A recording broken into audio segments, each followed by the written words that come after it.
Dans un sondage récent qui remonte à quelques mois, qui a été effectué par le Times, sur 2 mois, à l'intérieur de l'Iran, 82% des Iraniens interrogés veulent vous voir, vous, Votre Altesse, arriver au pouvoir. Alors, est-ce que vous êtes prêts?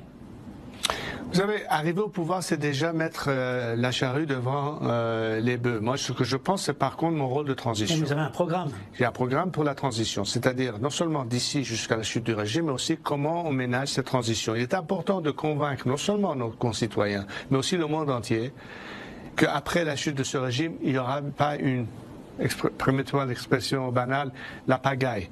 Ce sera plus qu'il y a vraiment. C'est pas comme la chute de Saddam Hussein en Irak, qui était très mal gérée à l'époque par l'administration américaine. Nous ne voulons pas d'avoir une armée étrangère sur notre sol. Nous ne réclamons pas que le contribuable français ou américain ou autre paie la note des frais, puisque nous avons d'abord la meilleure armée en place, c'est les Iraniens eux-mêmes, mais qui jusqu'à présent ont été sans aucun soutien. C'est pourquoi un des éléments de notre campagne, c'est d'avoir, parallèle à cette politique de pression maximale, qui est d'ailleurs menée par l'administration actuelle américaine, mais d'ajouter à cela, parallèlement, une politique de soutien maximal.